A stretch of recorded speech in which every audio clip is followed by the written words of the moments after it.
Good morning, friends. Today we are discussing about gardening. The major thing in gardening is site selection.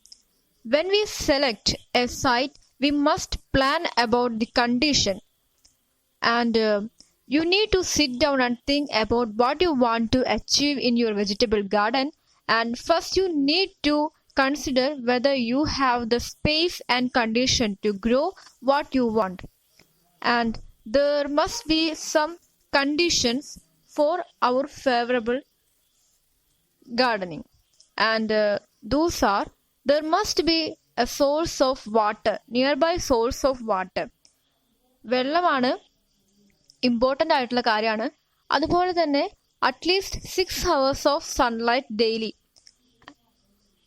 പിന്നെ good drainage ആയിരിക്കണം, air circulation ഉണ്ടായിരിക്കണം. And one more thing, നമ്മൾ plantation ചെയ്യുമ്പോൾ എപ്പോഴും 1 മീറ്ററെങ്കിലും അകലം വെച്ചിട്ട് ഓരോ പ്ലാന്റ്സിനും വെക്കാനായിട്ട് ശ്രദ്ധിക്കണം. ബിക്കോസ് അത് വളർന്നു വരുമ്പോൾ അവയ്ക്ക് കുറച്ചുകൂടെ വികസിച്ച് വളരാനായിട്ടുള്ള സൗകര്യം ഉണ്ടാക്കി കൊടുക്കണം. When we select a site for plantation, we must consider a site where there is a great exposure of sunlight, and at least 6 hours daily. We must need sunlight daily 6 hours, and nearby source of water, good drainage, and the site must be away from from our house shade. Like നമ്മുടെ വീടിൻ്റെ അടുത്തൊക്കെ ആകുമ്പോൾ അവിടെ വീടിൻ്റെ shade കാരണം ചെടികൾക്ക് വളരാൻ കുറച്ച് ബുദ്ധിമുട്ടാകും. അതുപോലെ തന്നെ വല്ല മരത്തിൻ്റെ അടിയിൽ അട്ടർ വരുമ്പോൾ ചെടികൾക്ക് വളരാൻ കുറച്ച് ബുദ്ധിമുട്ടാണ്. സോ ഗ്രേറ്റ് ആയിട്ട് നല്ല രീതിയിൽ സൺ എക്സ്പ്ലോഷർ, സൂര്യപ്രകാശം കിട്ടുന്ന രീതിയിലായിരിക്കണം നമ്മൾ സൈറ്റ് സെലക്ട് ചെയ്യേണ്ടത്. സോ സൈറ്റ് സെലക്ഷനാണ് ഏറ്റവും ഇമ്പോർട്ടൻ്റ് ആയിട്ടുള്ള കാര്യം. അധികം സൺലൈറ്റ് ലഭിക്കാതെ, സൺലൈറ്റിൻ്റെ കുറവ് മൂലം ഉണ്ടാവുന്ന ചെടികൾ, അതിലെ ക്രോപ്പുകളിൽ ലെസ് പ്രൊഡക്ടിവിറ്റി ആയിരിക്കും, ആൻഡ് ഡിസീസിനുള്ള ചാൻസസ് വളരെ കൂടുതലായിരിക്കും. പ്ലാന്റേഷൻ്റെ കാര്യത്തിൽ വളരെ ഇമ്പോർട്ടൻ്റ് ആണ് ഗ്രീൻ ഹൗസ്. ഒരു ഗ്രീൻ ഹൗസ് എന്ന് പറയുന്നത് ഒരു framed സ്ട്രക്ചറാണ്, covered with transparent materials and large enough to grow crops under partial or fully controlled environmental condition to get optimum growth and productivity. Green ഹൗസിനകത്ത് സെറ്റ് ചെയ്യുന്ന plants അവർ ഒരു controlled ആയിട്ടുള്ള ഒരു എൻവിറോൺമെന്റിലായിരിക്കും ഉണ്ടാവുന്നത്. സോ അവർക്ക് പുറത്തുള്ള ക്ലൈമറ്റ് ചേഞ്ചസ് അത്രയധികം എഫക്റ്റ് ചെയ്യുന്നില്ല. The use of greenhouse is mainly for the production of seasonal and non-seasonal crops, for the production of high quality flowers, vegetables, and preparation of nursery prepared by tissue culture. The advantages of greenhouse: they yield 10 to 12 times higher than the outdoor cultivation. Okay, and increase the cultivation. മാത്രമല്ല നമുക്ക് of seasons, ഓരോ സീസണിലാണ് ഓരോ fruits ഒക്കെ ഉണ്ടാവുക. So of സീസൺസിലും നമുക്ക് green house ഉണ്ടെങ്കിൽ production നടത്താവുന്നതാണ്. അതുപോലെ ഗ്രീൻ ഹൗസിനകത്ത് വളരുന്ന ചെടികൾക്ക് ഡിസീസ് ഫ്രീ ആയിരിക്കും, ഡിസീസ് റെസിസ്റ്റൻ്റ് ആയിരിക്കും. പിന്നെ efficient utilisation of chemical pesticides to control pest and disease. Water requirement എന്ന് പറയുന്നതും വളരെ ലിമിറ്റഡ് ആയിരിക്കും. Then another one is polyhouse farming. Polyhouse farming is a type of greenhouse where specialized polythene sheet is used as a covering material under which the crops can be grown in partially or fully controlled climatic condition. ഒരു തരത്തിൽ പറഞ്ഞ green house പോലെ തന്നെയാണ് ഈ poly ഹൗസും. Poly ഹൗസിനകത്ത് modern ഡേഴ്സിലൊക്കെ ഇപ്പോൾ poly house ആണ് മെയിനായിട്ട് use ചെയ്ത് വരുന്നത്. ഇനി ഈ പോളി ഹൗസിന് sawtooth poly house, maxi vent poly house, fan and pad poly house, poly tunnel, ഇങ്ങനെ 4 തരത്തിലുള്ള വെറൈറ്റി പോളി ഹൗസ് ഉണ്ട്. ഇനി പോളി ഹൗസിനകത്ത് വളരാൻ പറ്റുന്ന ക്രോപ്സിനെ കുറിച്ച് പറയുകയാണെങ്കിൽ ലൈക്ക് ജെർബറ, റോസസ്, അതുപോലെ ആന്തൂറിയം, പിന്നെ exotic vegetables like cucumber, cherry tomato, nursery plants like ornamental indoor plants, miniature foliage plant, poly house agriculture. ഇതെല്ലാം ഉണ്ടാവുന്ന രീതിയിൽ സെറ്റ് ചെയ്തിട്ടുണ്ട്. Site selection for poly house construction, availability of continuous source of quality water. The selected site should be pollution free, pollution ഉണ്ടാവാൻ പാടില്ല. പിന്നെ അടുത്ത് തന്നെ റോഡൊക്കെ ഉണ്ടാവണം. Good transport of polyhouse products to nearby markets. ഇനി പോളിഹൗസിന്റെ ഒരു അഡ്വാൻറ്റേജ് എന്ന് പറഞ്ഞാൽ they protect our crops from wind, rain, radiations, precipitations and other climatic factor. It creates a microclimatic surrounding the crops that help in maximum growth regarding production and quality.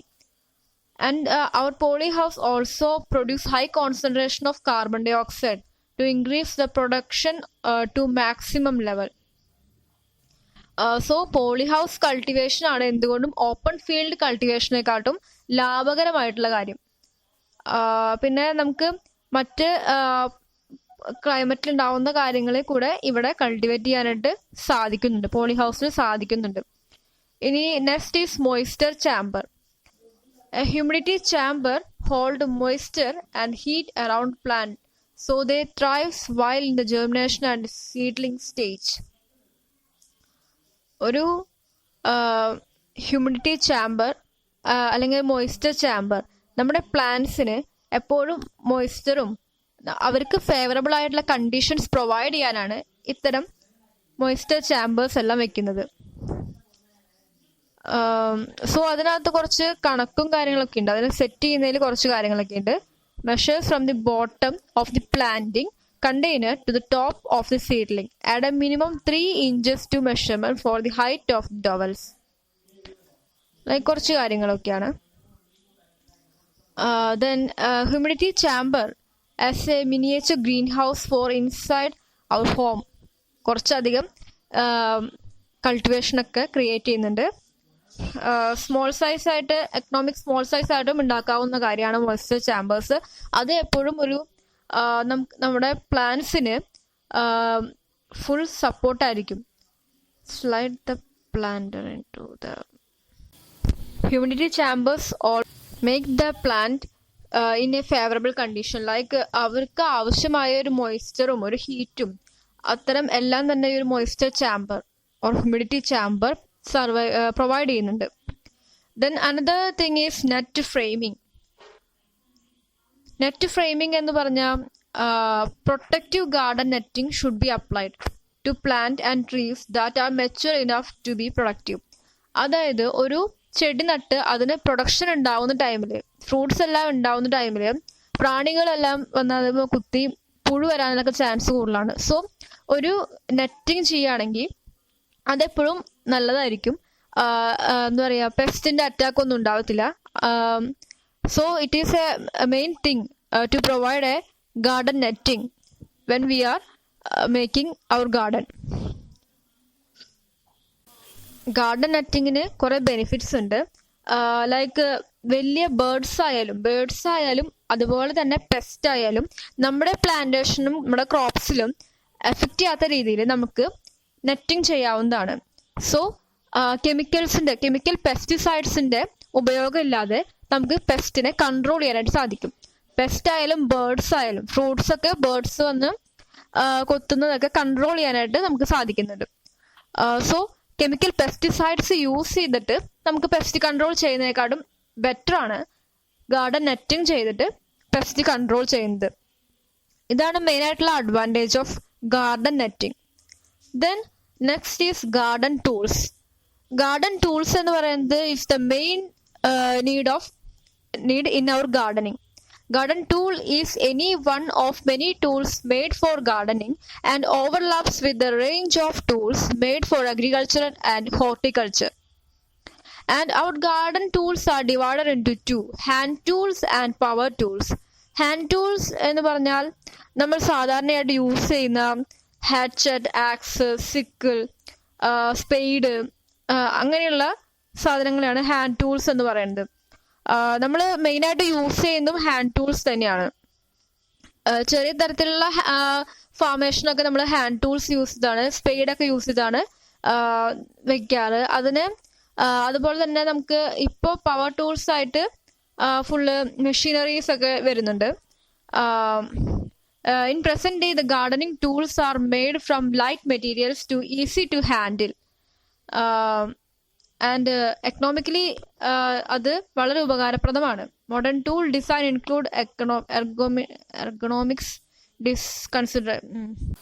Modern tools design include ergonomics consideration, which means that they are being designed to induce less stress on the human body.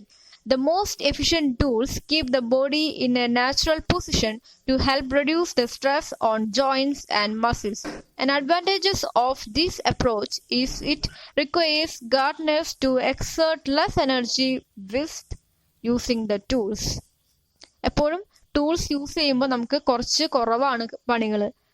എപ്പോഴും tools എല്ലാം necessary things ആണ്. ഒരു ഗാർഡനിങ്ങിനകത്ത് tools വളരെ necessary ആണ്. So hand tools ആണ് മെയിനായിട്ട് നമ്മൾ small കൾട്ടിവേഷനിലൊക്കെ നമ്മൾ ഹാൻഡ് ടൂൾസ് ആണ് യൂസ് ചെയ്യുക. സോ മെയിനായിട്ടുള്ള കാര്യങ്ങൾ എന്ന് പറയുമ്പോൾ സൈറ്റ് സെലക്ട് ചെയ്യുമ്പോൾ എപ്പോഴും സൺ എക്സ്പ്ലോഷർ ഉള്ള സൈറ്റ് സെലക്ട് ചെയ്യണം. പിന്നെ നിയർ ബൈ ആയിട്ട് വാട്ടർ സോഴ്സ് ഉണ്ടായിരിക്കണം. ദെൻ ഡ്രൈനേജ് നല്ലതായിരിക്കണം സോയിൽ. പിന്നെ അത്യാവശ്യം ഫലഭൂഷ്ടിയുള്ള ഒരു സോയിൽ ആയിരിക്കണം. പിന്നെ അധികം എന്താ പറയാ ചെളി പോലുള്ളിടത്തൊന്നും പോയി അധികം കൾട്ടിവേറ്റ് ചെയ്യുന്നത് നല്ലതല്ല. കാരണം ചെടികൾക്ക് ഡിസീസ് വരാനുള്ള സാധ്യത കൂടുതലാണ്. അതുപോലെ തന്നെ പെസ്റ്റ് കേടായി പോകുന്ന ഒരു കണ്ടീഷൻ ഉണ്ടാവും.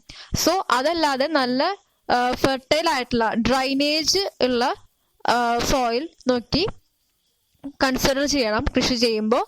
അതുപോലെ അത്യാവശ്യം ലൂസ് ആയിട്ടുള്ള സോയിൽ ആയിരിക്കണം. അത് ഉഴുതുമറിച്ച് പ്ലഗിങ് ചെയ്തിട്ട് വേണം നമുക്ക് കൃഷി ചെയ്യാൻ തുടങ്ങാനായിട്ട്. So site selection, green house farming, poly house farming, moisture chamber and tools, ഇതെല്ലാം നമുക്ക് ഇമ്പോർട്ടൻ്റ് ആയിട്ടുള്ള കാര്യമാണ്. ഗാർഡൻ നെറ്റിംഗ്, ഇതെല്ലാം നമുക്ക് പെസ്റ്റ് കൺട്രോൾ ചെയ്യാനായിട്ട് എപ്പോഴും പെസ്റ്റിസൈഡ്സിന് പുറകെ പോകാതെ പെസ്റ്റ് കൺട്രോൾ ചെയ്യാനായിട്ട് ഗാർഡൻ നെറ്റിംഗ് ആണ് എപ്പോഴും നമുക്ക് ഉപയോഗപ്രദമായിട്ട് വരുന്നത്. സോ ഒരു കൃഷി ചെയ്യുമ്പോൾ ഇതെല്ലാം ഉപയോഗിച്ച് ചെയ്യുകയാണെങ്കിൽ നമുക്ക് എപ്പോഴും നല്ല പ്രൊഡക്ഷൻ കിട്ടും. പ്രൊഡക്ഷൻ റേറ്റ് ഇൻക്രീസ് ചെയ്യാനായിട്ടുള്ള ബയോളജിക്കലായിട്ട് തന്നെ നമുക്ക് ഇൻക്രീസ് ചെയ്യാൻ പറ്റുന്ന കാര്യങ്ങളാണ് ഇതൊക്കെ. Thank you.